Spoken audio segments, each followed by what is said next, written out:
오늘 시편 말씀은 주제가 있습니다. 주제가 있어서 확신의 시라고 부르기도 하고 그리고 메시아 시라고 부르기도 합니다. 그렇기 때문에 어려움에 빠진 자들에게는 용기를 주고 또 앞으로 오실 메시아를 발견하고 기대하는 내용이 담겨 있습니다. 그래서 이 말씀은 이 불완전한 세상에서 여러 가지 어려움으로 흔들리는 우리들에게 꼭 필요한 말씀이다라고 생각을 했습니다. 그 누구도 이런 세상에서 쉽게 확신을 말할 수 없고 또 그들을 구원할 만한 것이 없기 때문입니다. 우리가 살면서 정말 붙들 수 있는 유일하고 온전한 것이 주님 외에는 없기 때문입니다. 그래서 누구도 쉽게 확신을 말할 수 없고 또 우리를 온전히 구해낼 만한 분이 없습니다. 사람들은 그래서 확신을 말할 수 없기 때문에 긍정적인 사고를 우리에게 무장하도록 말합니다. 그리고 우리에게 구원을 말할 수 없기 때문에 세상의 값싼 쾌락과 기쁨에서 안식하고 또 평안을 누리라라고 말합니다. 간절하지만 붙잡을 것이 없고 그리고 기대고 싶지만 마음 편히 누울 수 없는 삶을 이 땅의 모든 사람들이 동일하게 살아가고 있는 것 같습니다. 그래서 저는 이러한 사람들의 모습이 마치 어정쩡한 자세로 서 있는 그런 사람처럼 생각이 들었습니다. 잠자리가 불편하면 우리 몸이 뻐근하고 또 담에 걸려서 힘들듯이 하나님이 아닌 엉뚱한 곳에 우리가 영혼을 기대고 산다면 우리의 마음에 또 우리의 영혼에 깊은 피로가 쌓일 수밖에 없습니다. 왜냐하면 하나님이 아닌 그 다른 것을 붙드는 사람에게는 그들을 건지고 구원할 메시아가 없기 때문입니다. 그러나 오늘 이 시편 16편을 보면 굉장히 침착한 시인의 모습, 또 담대하고 기대하는 것이 있는 그런 모습이 나타나 있습니다. 먼저 제가 이 시가 확신의 시다라고 말씀을 드렸는데 이 확신의 시라고 부르는 이유는 1절을 보면은 이 시인이 어려움에 놓여 있다고 했지만 이 위기에 처한 시인이 하나님의 보호를 확신하고 또 기대하고 있기 때문입니다. 1절은 시인인 다윗의 이야기가 나옵니다. 이 16편을 다윗이 썼는데 다윗이 어떤 환경에 있고 어떤 일을 만났고 어떤 상황에 있는지는 우리가 알 수는 없지만 분명한 것은 그가 지금 큰 위험에 빠져서 하나님 앞에 자신의 상황을 설명하기보다는 나를 지켜주소서라고 간절하게 부르짖는 모습을 발견할 수가 있습니다. 그래서 1절을 보면 하나님이여 나를 지켜주소서 내가 주께 피하나이다 라는 말씀으로 자신의 그 상황을 대신하고 있습니다. 그리고 그 상황이 참 힘들구나 라는 것도 알아차릴 수 있습니다. 이처럼 괴로움은 우리의 삶에 설명 없이 오는 경우가 종종 있습니다. 더 좋은 날을 생각하고 바랬는데 원치 않는 어려움을 만날 때도 있고 또 그 반대로 좋은 일을 만날 때도 있습니다. 모든 사람이 다 희노애락을 겪으며 살아가는데 내 삶에 어려움이 많다라는 것에만 우리가 집중하기보다는 하나님을 내 아버지로 나의 위로자로 또 나를 안으시는 좋으신 하나님으로 우리가 그를 부르는 것이 더 중요하고 더 필요한 것입니다. 우리에게 고난이 올 수 있고 또 그것이 우리 힘으로 감당할 수 없지만 우리에게는 피난처가 있고 또 우리를 돌보시는 분이 계심을 아는 것은 우리가 고난 앞에서 힘들어하고 쩔쩔매는 것보다 더 중요한 것입니다. 어려울 때는 어렵고 힘들 때 내 옆에서 나와 함께 있는 그 누군가가 참 소중해 보이고 또 고마워 보입니다. 그런데 우리에게는 우리와 늘 함께 하시고 또 우리의 작은 고통 소리를 들으시는 분이 있다니 우리가 큰 힘을 얻고 또 다시 그 어려움에서 이겨낼 수 있습니다. 그 다음에 2절부터 4절을 보면은 다윗의 결심이 등장합니다. 다윗은 어떤 일을 당했을까라는 고민에는 우리가 알만한 정보는 없지만 그가 하나님을 찾고 있고 지켜주소서라고 말하고 있고 2, 3, 4절에서는 나는 다른 신을 의지하지 않고 하나님만을 의지하며 또 바라보겠습니다. 라고 하는 그 다짐이 잘 나와 있습니다. 어떤 사람은 하나님도 의지하고 다른 신도 의지하면 힘이 2배가 되니까 더 좋을 것 같다라고 말하지만 다윗의 마음에는 나는 하나님만 의지하겠다라고 아주 다짐을 하고 있습니다. 우리도 하나님도 의지하고 다른 것도 사람도 의지하고 돈도 의지하고 건강도 의지하고 이러면 완전해지겠지, 좀 더 낫겠지 생각하는데 사실 우리의 믿음 생활이나 또 우리의 양심은 그것은 우리에게 괴로움만 더할 뿐이다라고 알려주고 있습니다. 왜 그러냐면 세상에는 하나님과 같은 분이 없기 때문입니다. 힘으로 보나 능력으로 보나 또 그분의 성품으로 보나 하나님만한 분이 없습니다. 그 누구도 하나님보다 강하지 않고 그 누구도 또 지혜로운 자가 없고 또 그 누구도 나를 사랑한 자가 없기 때문이죠. 나를 가까이 두는 부모, 형제, 친구, 자녀 물론 우리에게 힘이 되지만 하나님보다 사실은 더하지 않는다 우리가 볼 수 있습니다. 그래서 하나님만 의지하는 것은 외로이 홀로 하나님을 쳐다보는 것이 아니라 가장 믿을만하고 가장 완전하며 우리 삶에서 기댈 수 있는 언덕이 되시고 우리의 소망이 되신 주님 앞에 집중하는 것이다 라고 기억해야 합니다. 우리를 도울 수 있다라고 생각하는 물질이나 사람들의 정의나 시간 같은 것들은 사실 하나님의 도우심에 비하면 무능하다라고 밖에는 말할 수 없습니다. 많은 재물을 가진 자는 그 재물이 우리에게 편리함은 주지만 우리에게 행복을 주지 못하고 사람을 의지한 사람은 그 사람이 떠나거나 그 사람이 우리 마음을 실망시키거나 한다면 또 우리는 더 힘들게 마련이기 때문입니다. 그래서 우리의 도움이시고 우리의 힘이신 그 하나님과 다른 것을 비교하는 것은 어리석을 뿐만 아니라 또 하나님을 모독하는 일이다라고까지 말씀할 수 있습니다. 우리는 이 유혹도 많고 슬픔도 많고 눈물도 많은 이 시대를 살아가면서 혼란스러울 수 있지만 우리가 혼란스럽고 복잡할 때마다 오히려 더 우리의 참 도움이신 하나님만 의지하여 살아가는 결단과 또 믿음이 있어야겠습니다. 그래서 5절부터 11절 말씀을 보면 다윗이 하나님만 의지합니다라고 고백하고 있습니다. 뭐라 말하냐면 5절에 보면 하나님이 나의 산업과 나의 잔의 소득이시고 또 그가 나의 오른편에 계셔서 흔들리지 않으며 그로 인해 내 마음과 영이 즐거워한다라는 고백을 하고 있습니다. 문제가 해결됐다라고 아직 말하지 않고 있죠. 그러니까 믿음으로 고백하는 것이죠. 아직 문제가 해결되지 않고 어려움이 있고 답답함이 있고 그런 힘듦이 있으나 주님만이 내 힘이시다. 그는 나의 오른쪽에 계시기 때문에 내가 흔들리지 않습니다. 내가 주님 때문에 안식을 얻고 나의 영혼이 즐거워합니다. 라고 하는 거죠. 그래서 이 고백을 다윗의 고백으로만 생각하지 말고 내가 나의 고백으로 내 감정이 따라오지 않고 상황이 바뀌지 않는다 하더라도 계속 우리가 고백하고 또 읊조리고 나의 마음을 주님께로 더 고정했으면 좋겠습니다. 다윗이 훌륭한 이유는 바로 이 부분 때문입니다. 그가 왕이어서 그가 아니면 나라를 많이 정복했기 때문에 훌륭한 게 아니라 그가 하나님을 의지했기 때문에 그가 참으로 훌륭하다. 그가 참으로 우리의 본보기가 된다라는 것이죠.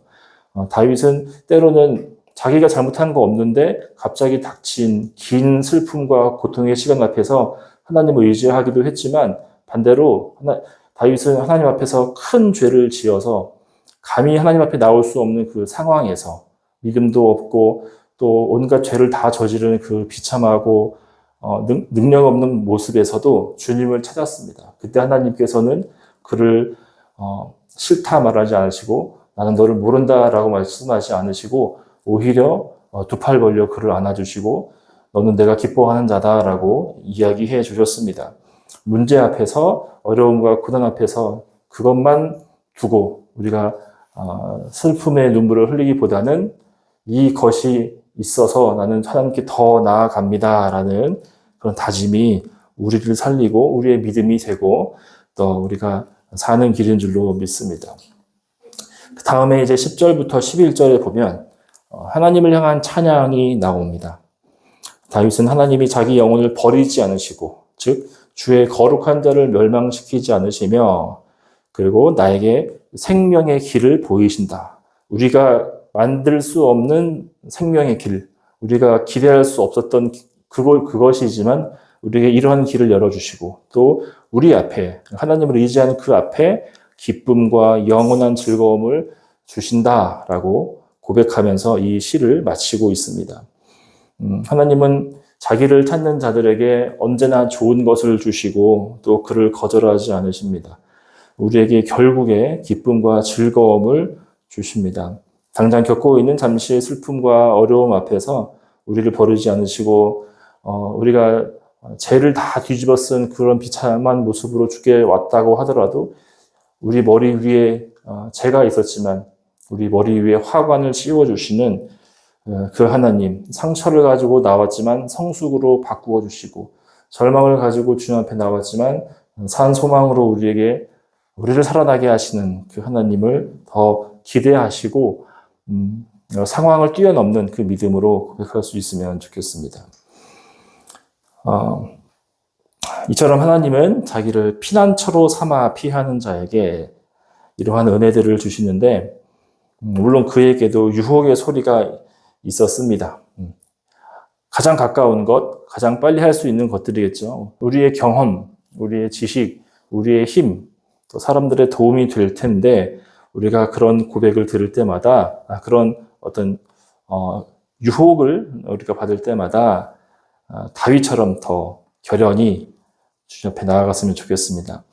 그래서 이처럼 확신의 시, 어려움 중에 불확실한 우리의 삶 앞에서 나는 불확실함을 느끼고 온전치 않고 또 흔들리지 아니하시고 영원한 것을 주시고 우리에게 소망 주시는 하나님을 더 기억하면서, 두 번째로 메시아 시라고 제가 말씀드렸는데 그 시의 내용도 한번 보도록 하겠습니다.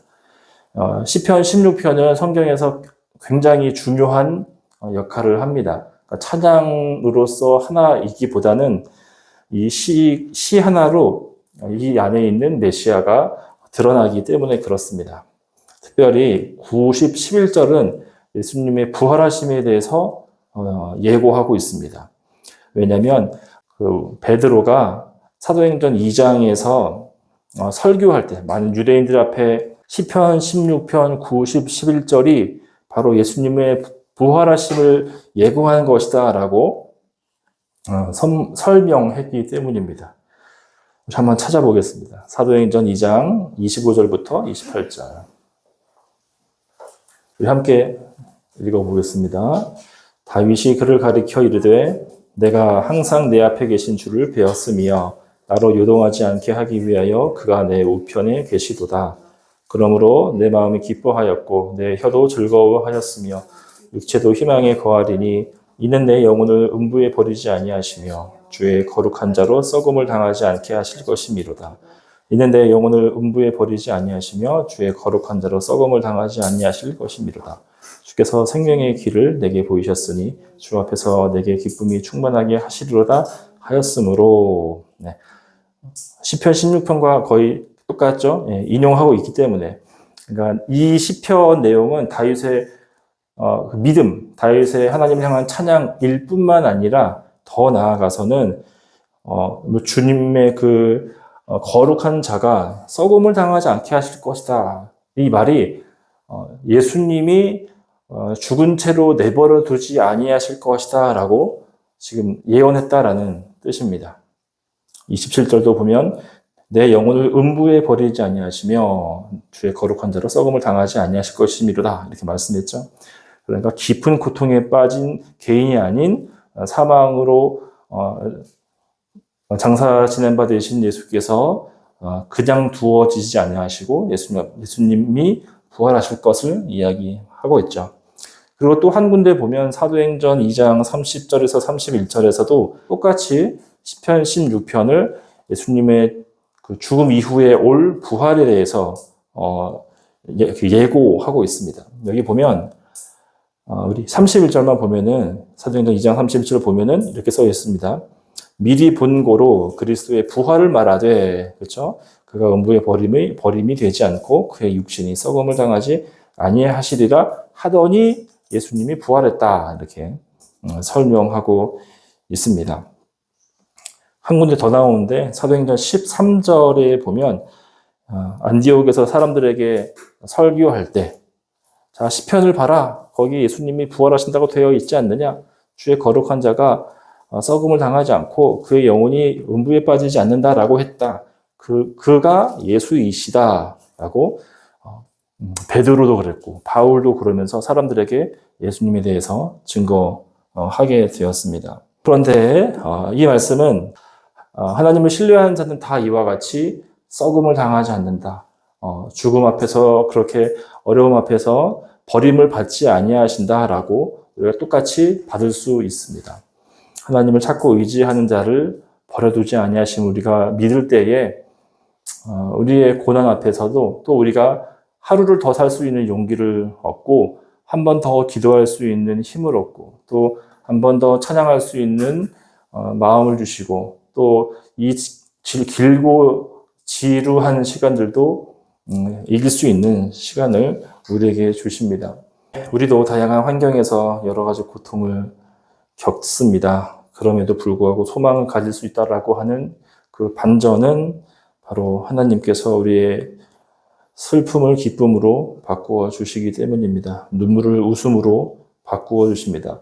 우리가 당하는 고난이 있다라고 해서 그것으로 나는 여기서 나의 인생이 끝났다라고 생각하는 게 아니라 고난은 고난 자체를 잊지 않고 고난은 우리에게 유익을 가져다 줍니다. 하나님은 고난보다 크실 뿐 아니라 고난을 다루시는 분이기 때문에 그래요. 우리에게 슬픔을 주시고 좌절을 주시고 낙심케 하는 일들이 종종 벌어지는 이유는 우리의 믿음이 성장하고 또 우리의 믿음의 키가 더 커서 다른 사람들도 이해할 수 있는 마음, 또 인간으로서 슬픔을 겪으면서 우리를 더 만드시는 하나님의 뜻이 그 안에 담겨 있기 때문입니다. 여러분들 우리가 낙관적인 그런 세상 사람들의 가르침, 그런 것들 앞에서 우리의 마음을 두지 않기를 축복합니다. 지금은 우리가 힘들다, 외롭다, 어렵다, 나는 그냥 소망이 없다라고 말할지 모르다, 아니면 반드시 우리에게 그것을 유익으로 바꿔주실 날이 올 것입니다. 또 메시아 시라고 했던 그 측면에서는 아까 우리 예수님께서 죽으셨지만 다시 살아나셨다라고 제가 말씀을 드렸어요. 세상에서 가장 비극적이라고 할 수 있는 것, 소용없게 만드는 거는 죽음 아니겠습니까? 아무리 많은 돈을 가졌고 아무리 좋은 친구들이 많고 아무리 건강하게 살았고 아무리 근심과 걱정이 없이 살았다고 한들 그 사람의 숨이 끊어지면 다 그것은 의미가 없는 것입니다. 모든 게 끝이라고 할 수 있어요. 죽음보다 무서운 것은 없습니다. 그런데 우리 예수님이 죽음을 이기셔서 우리가 그 예수님을 믿을 때 우리도 어떤 존재가 되냐면 우리는 죽음도 이긴 존재가 된다는 것입니다. 끝인 줄 알았는데 여기서 나는 이제 더 없는 것 같았는데 우리는 새로운 문이다라는 것을 알 수 있죠. 죽음이 새로운 문이었구나. 끝이 아니라 새로운 문이었다. 죽음 너머에 영생이 있구나. 이것을 알 수 있습니다. 그래서 우리가 죽음도 겁보다는 기쁨으로 바라보게 됩니다. 죽음과 같은 공포 앞에서도 믿음을 가지고 살 때 그것이 우리를 집어삼키지 못하고 우리를 해치지 못한다는 확신을 가지고 우리가 오늘도 더 믿음과 기도로 살아가기를 바랍니다. 말씀을 맺겠습니다. 우리가 산에 올라갔는데 조난당했다라고 한번 생각을 해보십시다. 다리가 다쳤을 수도 있고 길을 잃어버릴 수도 있고 어쨌든 이제 나를 도와줄 사람이 아무도 없는데 만약에 조난당했지만 구조대와 연락을 주고받으면서 그 구조대를 기다리고 있다라고 하는 사람은 어쩌면 지금 자기의 그 상황을 힘들어 하겠지만 잠깐의 공포 앞에서 완전히 좌절하지는 않을 것이다 생각이 듭니다. 조난당해 보시면 알 텐데 아무튼 나를 구하러 오는 자가 있다. 그가 죽음도 이긴 존재다라고 믿는다면 내가 지금 뭐 산에서 헤매고 있든 강에 빠졌든 아니면 길을 걷다가 잃어버렸든 어떠한 아픔이 있든 우리는 이겨낼 수 있을 것입니다. 하나님은 산보다 크시고 지혜로우셔서 우리에게 더 없는 평안과 기쁨을 허락하여 주십니다. 우리가 기도로 피해야 할 피난처는 어디입니까? 다른 곳에 숨지 마시고 다른 거 붙들고 나의 사정을 앓으면서 도와달라고 말하지 마시고 우리를 도우실 수 있는, 우리를 돕기를 원하시는, 우리의 슬픔을 아시는, 우리에게 좋은 것 주시기를 주저하지 않으시는 그 하나님 앞에 더 나아가 우리의 영혼이 정결해지고 잃어버렸던 생명을 다시 회복하고 기쁨으로 나아가는 우리 모두가 되시기를 예수님의 이름으로 축복합니다.